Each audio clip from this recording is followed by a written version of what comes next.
Good morning, everybody. Welcome to the Autosport Show 2011, the traditional start to the motorsport season. And we're very honoured to have with us on the Siverstone Classic stand a world-renowned designer. His cars have raced in Formula One, Can-Am, sports cars, virtually pretty much every kind of... Le Mans, of course. Pretty much every... You must have designed pretty much every kind of car that... Well, I was going to say, even the occasional rally car. Formula 3, Formula 2 in the early days. But obviously the Le Mans cars, Formula 1 and Indy are the big ones. Are the big races, the ones that everybody remembers, capture. But there's a lot of production-type race cars in the early days, Lolas and all those sort of things. This is an iconic car, really, isn't it? This is the car that you designed for Jaguar, won Le Mans in 1988. That's good, yes. It must bring back some fabulous memories when you look at that car, doesn't it?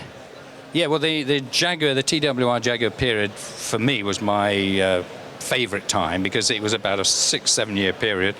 And we started off, obviously, right from square one with just a great big Jaguar engine, and we've got to sort of try and catch up and produce a car that could beat Porsche, who are very well established, having won Le Mans time and time again. So it's quite a big challenge. By the time we got to the XJR 9, which you see here, which won in '88, of course there'd been a lot of 3 years of hard slog. The previous year, the XJR 8 actually was super successful. That won 8 races in 1987, but it didn't win Le Mans. We finished 5th. We're always having gearbox trouble, which is always a problem at Le Mans. Even in '88, we still had gearbox trouble. But it was safety in numbers. So we had 5 cars entered in '88 and 3 finished. So and we won. But we had to win that year. The pressure was big time, and that was the car that won, which is a more refined version of the XJR 8, which I say was very successful in itself. The 9 actually won fewer races, but it won the big one. And that does make a difference, doesn't it? Le Mans is, from a sports car perspective, it's the race to have on your CV, isn't it? Well, with Le Mans, the beauty about Le Mans, you win Le Mans, and you've got a whole year to bask in the glory. Whereas if you win a Formula 1 race, you've got 2 weeks. As you mentioned, Porsche really had been dominating at Le Mans prior to Jaguar taking the victory. What do you think were the design elements of this car that enabled it to overhaul that Porsche dominance? Well, first of all, we had sufficient power. We could get around 750 horsepower out of this Jaguar engine. It was the secret with the Jaguar was to just keep boring it bigger and bigger. The bigger the capacity, and the limit in those days was 8 litres. We could go up to 8 litres, but the most we ever got out of the Jaguar engine was 7.4 litres, because that was the physical limit of the block and what have you. So as we went bigger and bigger, we obviously got more power. That was much more a better route than trying to tune and refine the engine to get more power. It was just make it bigger capacity. And so we had enough horsepower, 750 horsepower, and of course, being a non-turbo engine, we had that horsepower all the time, where the turbos tended to fluctuate. They qualifying, they'd have more power than they would in the race. And on top of that, it was then aero. The aero package in its day, that was like the ultimate, if you like, on the days, the most efficient in terms of you've got to be able to do 240 miles an hour on the straight, because we had no chicanes in Le Mans in those days, just a whacking great long straight. We used to hold full throttle for 63 seconds. I mean, that's pretty scary, really. Actually, max power for 63 seconds without lifting. And the drivers used to say it was white knuckle stuff. You hang on and just wait. And they do about 240 miles an hour, which was a little quicker than the Porsche could go, so we could actually overtake Porsche on the straight, and that's what happened in '88. And I remember Lammers, when he took the lead, overtaking Stuck, as he went down the straight, he did actually wave to him, because after the race, Stuck came up to me and he said, you know, that cheeky Lammers, he waved to me as he passed me, which I thought must have been a fabulous moment for Lammers. And I remember watching on television and thought, that's it. All those those hours and hours and hours spent in the damn wind tunnel, refining, getting, you know, the odd little pound here, pound there, of drag reduction to get it down the straight, paid off. And you could see as it overtook it, that was it. So for me, I'd won the race as soon as he overtook Porsche on the straight. But you had to get round the corners as well, of course. It wasn't just the straight. Well, it's going to have to do the same again later this year, because this car is going to be in action at the Silverstone Classic. Is it going to be the car to beat in the Group C race there, do you think? Well, the trouble with all these classic cars, if they were all in original spec, no problem. But you get a lot of these not so prominent cars of their day suddenly go a lot quicker nowadays because they've had modifications made and whatever. So, but ignoring that, it should do very well indeed. I mean, theoretically they should be, if they've got the right driver or Law or somebody driving it, they'll be on the podium. Group C is making a return to the Silverstone Classic this year after an absence last year. It will be quite some spectacle, won't it, seeing a huge collection of these cars all together racing around Silverstone Circuit?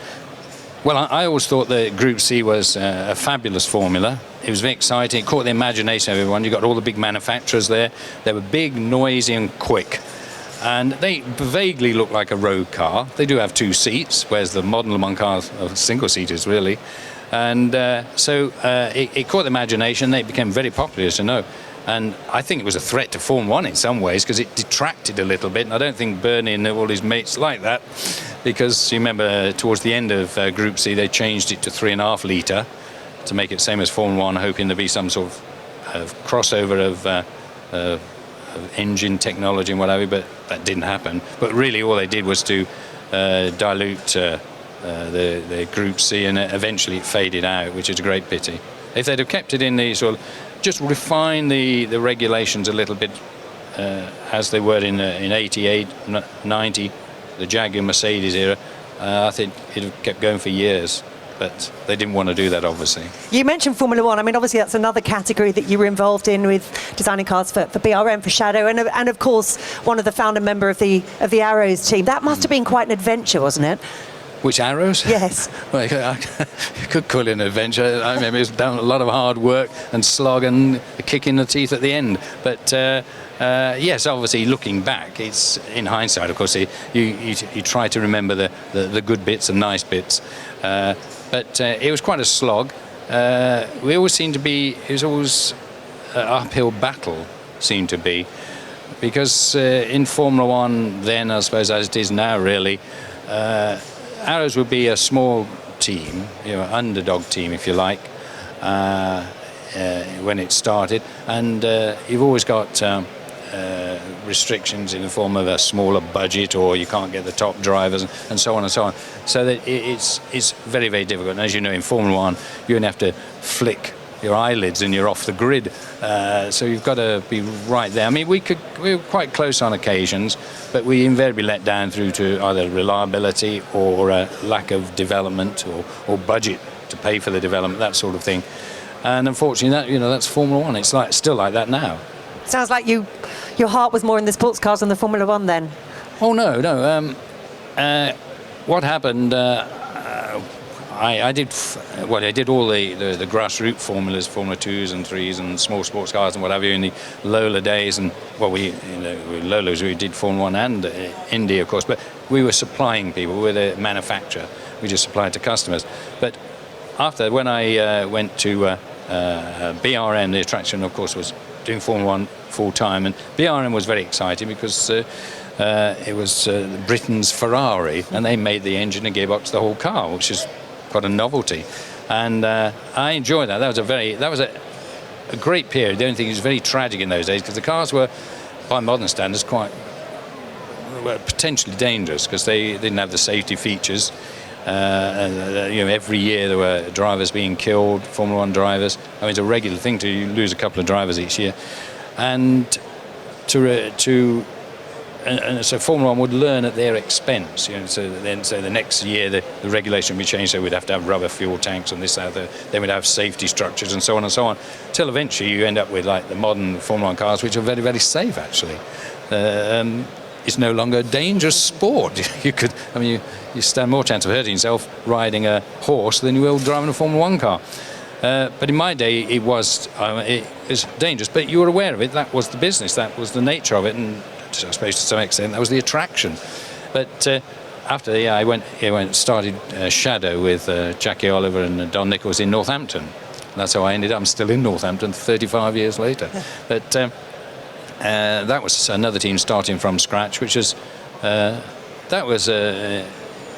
good, interesting, but I liked it. We did sports cars as well, like Can-Am sports cars. We won a Can-Am championships in '74, and we had some good Formula 1 cars, but we invariably lacked reliability, and you'd be leading a race and something would fall off, or the engine would blow up, or the driver would crash. We did, because we tend to employ younger drivers who were less experienced, and so they'd got to prove their point, which usually meant crashing now and again, and you just accepted it. You're still very much involved in the industry, and particularly in the classic racing scene. How significant do you think classic racing is in terms of the overall context of the motorsport industry here in the UK? Well, as everyone knows, in UK, any historic racing is super popular. I think the reason it's super popular is because you've got a massive variety of cars, all shapes and sizes, and they're very accessible. You can go along to a race meeting like the Silverstone Classic, good with that, and you can actually go up and touch the car, talk to the driver, have a photograph next to them if you want. They're totally accessible, and then you can watch the racing. Some of the racing is very, very good because they drive them very hard. They're not driving, cruising around. Front runners are driving as hard as the cars will go, so it makes it a great spectacle, I think, and I can't see how it'll get just stronger and stronger, really. The only problem is, of course, there's only a limited number of cars available. And we keep getting all these cars that appear from the back of beyond. And you think, oh, they're real ones. Where did they come from? And you suddenly find there's twice as many Jaguars that were ever manufactured and things like that. But and you do some scrutineering at historic events as well, do you? Is that just an excuse to kind of have a little bit of a poke around other people's racing cars? The last 3 years I've been doing the FIA Historic Formula 1 series. I'm the technical delegate. That means you're sort of like a policeman, really. And the idea is that you make sure that they don't start putting a Williams wing on the back of an Arrows car or something like that. And so they've got to be period and look the part. And generally speaking, they are. There's always a few differences. But of course, cars that are 30 years old, that sort of age, there's very little original about them, because if it was, you'd throw it away because it'd just fall off. So they just, all the parts, many parts like wishbone, suspension parts, are just remanufactured to the old drawings or old designs, and so they look the same, and I'm quite happy with that myself, because no one wants a 30-year-old wishbone on their car. I mean, you'd be terrified it would break. So they look the part, and they have a few chassis panels that are original, and obviously all the body panels have long gone, and they've got new ones on, but they look the same, and they're driven very, very hard, and the racing is very good. And you'll be coming along to the Silverstone Classic later in the year. What are you looking forward to seeing most there? I've been a local, being in Northampton, obviously. I usually go along to the Classic at least once or twice over the weekend, and for me, it's a fabulous event. It's very big, so that it's very tricky to actually get to see all the various shows and stands and cars that you want. You just have a wander around and hope you see what you want. But each year there's usually a car. Like last year there was a Lister, the 2-litre Lister Bristol. I think it was last year. Just appeared. It just been completed, and it was a light green, very light pale green car. And I remember Archie Scott Brown driving it way back when I was a lad at Mallory Park, and so I had great admiration for this car. It caught my imagination. It's the noise and the visual appearance, and there it was. And I talked to the new owner, and he just spent a vast amount of money rebuilding it. And it looks stunning. I mean, I would have bought it there and then if it was available and I had the money. Not that I would have had the money, of course, but because he took massive money nowadays. But it would look fantastic, and to me that made the weekend. I thought, that's it. I can still remember it, and I hope he'll be there this year. We look forward to seeing you there, and thanks for talking to us. Great.